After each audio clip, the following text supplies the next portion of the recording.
yaa xayra dayfin ataa bil birri wal madaadi ahlan wa sahlan wa tarhiban bilaa adaadi yaa xayra dayfin ataa bil birri wal madaadi ahlan wa sahlan wa tarhiban bilaa adaadi. asalaamaaleykum rahmatulahi taala wa barakaatu. ñi ngi dollu sant ñi nga xam ne ñëpp ñoo doon teewlu njàng mi nga xam ne àgg na léegi ci njiital sëñ Ablaye Diop muy comité national bu Hizbut Tarqiyyah ñoo amee woon njàng mi tey nag di ñaar fukki fan ak juróom-ñeent ci weeru koor. xam ngeen ne lu weesu di timis dañuy séentu weer wi bu feeñee ñu xam ne kon seen jataayu almashrabu saafi minal manba'i shaafi fii lay yem incha allah bu fekkee ne weer wi feeñ na. su feeñul nag suba danañ dolliwaat benn bis kuréel 1 bu Hizbut Tarqiyyah bu Touba ñoom ñooy jàng suba incha allah bu fekkente ne weer wi feeñul muy kuréel 1A ci njiital sëñ Cheikhouna Diagne ñoom ñooy dellusiwaat bu fekkee ne weer wi feeñul. kon loolu mooy li nga xam ne mooy programme bi nga xam ne moom lañ di andil ñuy santaat bu baax di ñaan Cheikh Mouhamadou Mountakha Mbacké suñu borom yàggal ko fi ànd ak wér. Nous étions en train de vivre en direct la déclamation sur les écrits du Cheikh en ce 29e jour du mois lunaire de Ramadan. Ce 29e jour, et vous savez que après la prière du crépuscule, il faudra scruter le croissant lunaire, et s'il apparaît, demain sera l'Eid el-Fitr. Et s'il n'apparaît pas, il faudra jeûner encore un 30e jour, et votre séance de déclamation va continuer, Inch'Allah, si le croissant lunaire n'apparaît pas. Et c'est le kuréel 1A des Hizbut Tarqiyyah sous la direction de Serigne Cheikhouna Diagne qui va se charger de déclamer les Khassaïd s'il y a 30e jour de Ramadan. Donc nous enchaînons sur nos écrits. Nous étions dans Anta Rabbi. Nous avions vu les 9 premiers vers. Nous enchaînons sur le 10e qui dit Inna zal jud wal ola wal jamali malikal mulki zal huda wal kamali. Le généreux, le très haut, le beau, le maître de la royauté, le juste, le parfait. Voyez une succession de très beaux noms de Dieu le Très-Haut. Et nous avions montré dans le liminaire de notre propos que c'est une thématique qui est très présente dans ce poème.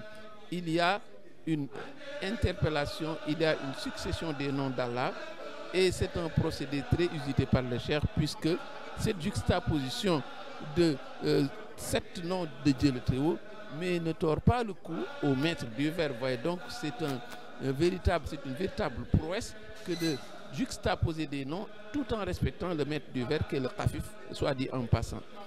Et il faut dire également que ce n'est pas le seul cas qu'on peut citer. Cela nous plonge dans une atmosphère, n'est-ce pas, de glorification intense, et d'autres noms également viennent l'étayer dans le poème. Par exemple, au vers 21, quand il dit Lil Ilahil Karimi, Dieu le très noble. Mais à l'évidence, c'est une thématique qui est présente, mais celle qui l'emporte la palme, la thématique qui est la plus représentée, mais c'est la reconnaissance à Allah, qui est associée aux bienfaits incommensurables qui lui émanent de ce Seigneur, au point qu'il est dans les dispositions, et il se trouve que c'est une dette de louange, c'est une dette de reconnaissance, n'est-ce pas, qu'il a envers Allah et son prophète. Et les bienfaits sont nombreux, et c'est également des dons prodigieux qui sont associés à ces bienfaits. Évidemment, la reconnaissance ne pouvait pas manquer. Au vers 11, il dit « Allah est digne de gratitude. Il est lui-même reconnaissant par considération pour le prophète. Avant de marteler, je désire ardemment le remercier. » Au vers 21, Lil Ilahil Karim Hamdi wa Shukri, ma louange et ma reconnaissance appartiennent à Allah, lui qui est le noble. Au vers 15, mes louanges sont toujours adressées au Seigneur qui m'envoie des faveurs en liaison avec l'envoyé digne de confiance. Vous voyez donc que c'est un poète, c'est un esclave de Dieu, mais qui trouve qu'il a une dette de reconnaissance envers Allah au regard des nombreux bienfaits qui lui échoient. Le vers 25 également vient le conforter quand il dit Madhu Rabbi wa nabu madhu rabbi wa nabu xayr madhu rabbi wa madhu xayr musalli qala li jumlatal muna. Les louanges de mon Seigneur et les louanges du meilleur de ceux qui prient m'ont amené tous les désirs. Le poème donc respire la gratitude, n'est-ce pas, du début jusqu'à la fin, et montre à la face du monde les bienfaits, les nombreux bienfaits qu'Allah a bien voulu lui déverser, lui qui est le miséricordieux. Mais ce n'est pas cette facette, ce n'est pas la seule facette d'Allah qui nous est présentée, puisque Allah est détenteur du daf, mais également du djalb. Il peut s'attirer tous les bienfaits, il peut les attirer, mais également il est un bouclier, n'est-ce pas, un radical quand il s'agit, n'est-ce pas, de rejeter le danger. Et c'est un puissant bouclier, et c'est évidemment cette facette dont le prophète a hérité, parce que le cheikh disait de lui qu'il est Raï Rijali Isni Nisaï, il est le protecteur des hommes, mais également la forteresse des femmes. Et cela, il le doit à Allah le Très-Haut. Et quand le cheikh dit Azabad-Durra Maliki Anjanabi, mon Seigneur a repoussé le mal loin des miens, loin également de moi, et de ce qui m'inquiétait a disparu. Ou encore, Wakafa Kulli al-Aza Firtirabi, il a préservé tout mon être du mal durant mon exil. Et avant d'ajouter également au vers 22, que Dieu démolisse l'édifice du mal, m'en éloigne et fasse disparaître ce qui me préoccupait, par considération pour le meilleur des humains. On peut citer encore d'autres vers, mais ce qui est remarquable ici, c'est que c'est une prière, mais au regard de notre postulat de départ, on sait que toutes ces prières mais se sont transformées en réalité, puisqu'elles ont été exaucées, comme le cheikh le dit dans Matlaboul Fawzeyni. Il dit encore, j'ai reçu du bon Seigneur, par considération pour le meilleur des êtres humains, la meilleure assistance contre les ennemis. Voyez donc un Dieu affable, miséricordieux, qui déverse un flux de bienfaits sur son esclave, mais qui est radical, qui est impitoyable quand il s'agit de protéger celui-ci contre tout ce qui est préjudiciable.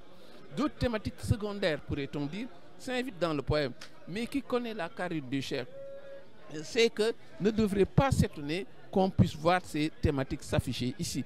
Et quand il a une pensée envers les siens, il s'adresse à Allah disant, vers 18, adresse-lui un salut amical émanant des miens et de moi-même.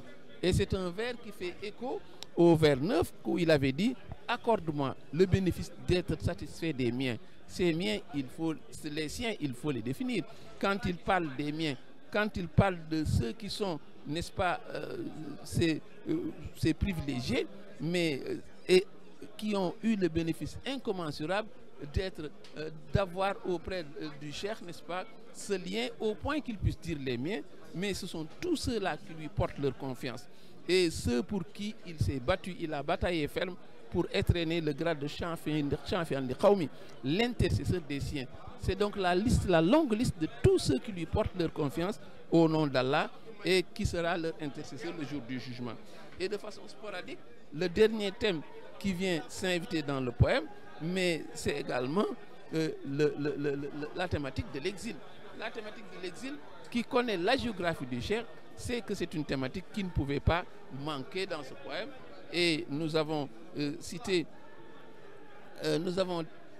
déjà cité que pour illustrer ce versant de bouclier du souverain suprême, il est intéressant également de revenir sur cette thématique très représentative de l'itinéraire du cheikh. Quand il dit Wakafa kulli al-aza firtirabi, il a préservé tout mon être du mal durant mon exil. Cet exil qui a été le prix fort qu'il a payé pour pouvoir posséder tous les titres glorieux achetés auprès de son Seigneur, et qui nous vaut aujourd'hui qu'il puisse dire les siens et qu'il nous mette dans ce lot. Et puisse Dieu, n'est-ce pas, le rétribuer surabondamment. Nous allons voulu traverser directement les 18 vers qui restent, parce qu'on ne sait pas si le croissant lunaire apparaît, et s'il apparaît, peut-être n'aurons pas l'occasion de terminer. C'est pourquoi, au pas de course, nous avons essayé d'aborder les 18 vers qui restent, mais si d'aventure le croissant n'apparaissait pas, il y aura une dernière relation, toujours sur Antarabi ou sur un autre poème. Wassalamu alaikum wa rahmatullahi ta'ala wa barakatuh.